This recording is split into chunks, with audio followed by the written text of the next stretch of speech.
nothing about love. Okay? So marriage is a great instrument to sanctification. But we're going to talk about that in a minute, but I want to just point out something here. It says, I will make a helper suitable for him.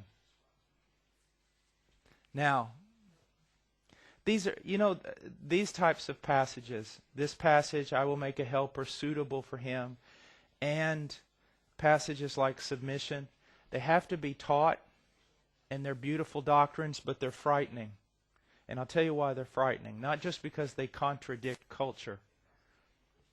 They're frightening because of wicked, religious males. That's why they're frightening. Wicked, religious males.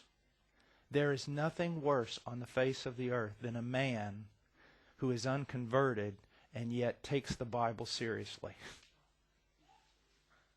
I'm not kidding you. It's horrid.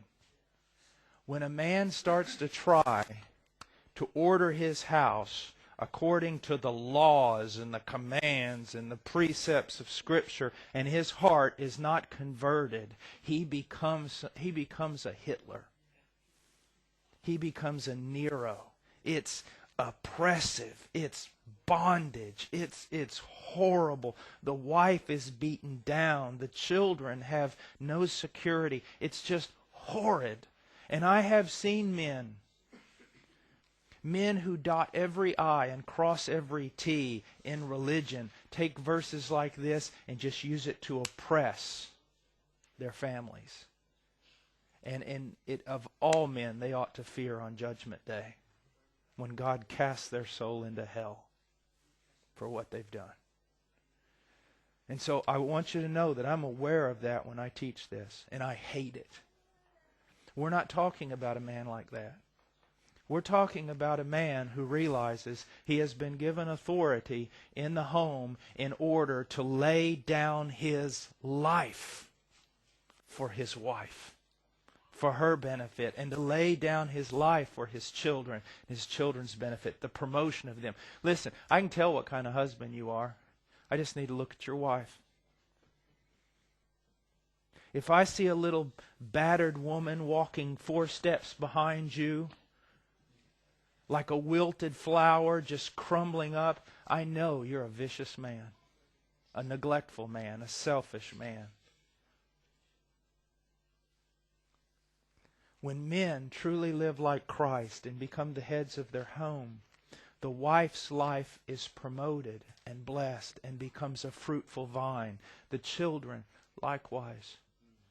Now again, I'm speaking in generalities like in the book of Proverbs. A godly man may have a wife that greatly struggles over things. A godly man may have a wife that children that struggle over things, but it's not because he's oppressed them. Okay? And so I want you to realize that these texts are for our blessing.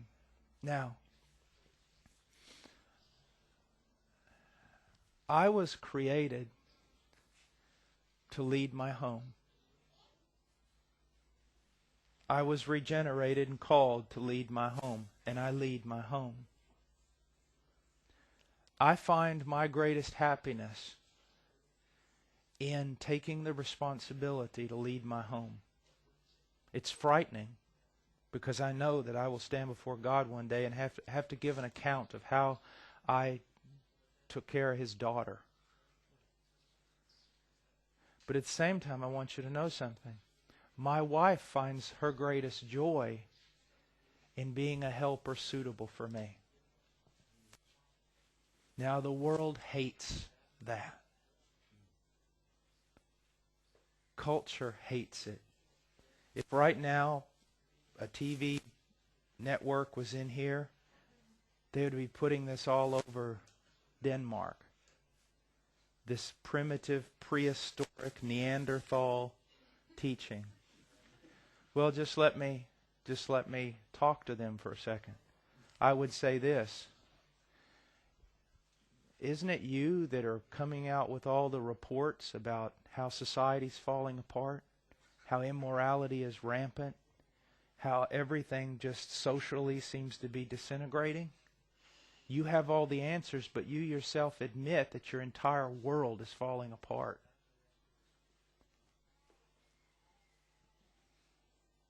Why is it falling apart?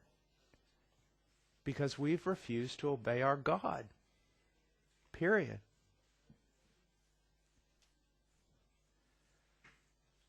Women have been taught that to be a wife and a mother is a horrid thing. It's an unusual thing. It's almost sick. It's perverse. You should be out there. You got a career. You've got this. You've got that. That's a lie. That's a lie. I'm not saying that women shouldn't and cannot be educated. I'm not saying that they cannot do things outside of the home. And I'm not saying certainly that women are just an extension of their husband. But what I am saying is, as I have said, I will find my greatest joy in being a servant within the context of my family, my wife and my children. My wife will find her greatest joy doing the same thing. I'm not asking her to do something I'm not doing. Do you see what I'm saying? She will find her greatest joy in promoting the kingdom of heaven through her family, as I will find my greatest joy in doing the same.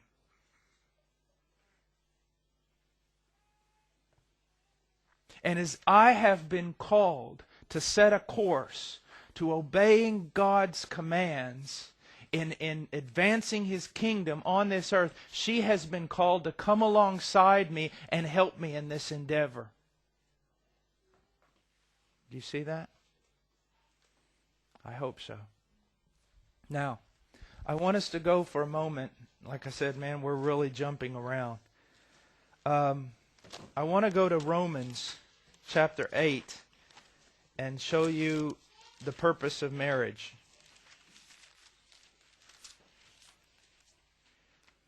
Romans 8:28, and we know that God causes all things to work together for good to those who love God, to those who are called according to His purpose. For whom He foreknew, He also predestined to be conformed to the image of His Son, so that He would be the firstborn among many brethren. This is one of the most important passages in all the Bible with regard to marriage.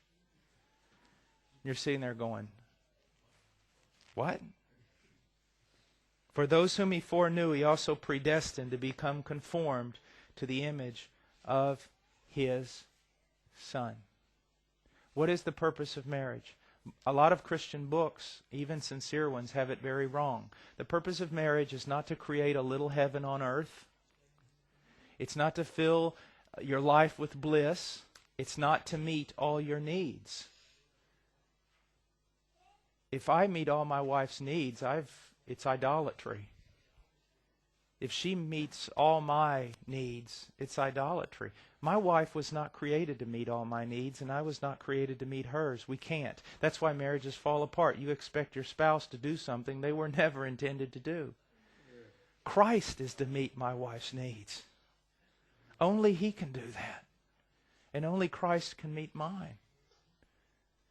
Now, what is the purpose of marriage? The purpose of marriage is that through marriage, I might become, and my wife might become, conformed to the image of Jesus Christ. That's the purpose of marriage. And if you get this, it will make your marriage so strong.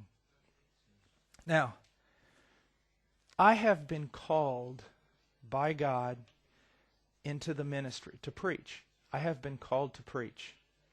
And you know, you might not say that this much here in this country, but in my country they always say things like, yep, he was called to preach. He turned his back away from his calling and God killed him. You know, God calls you to preach and you don't preach, God will kill you. Well, I don't know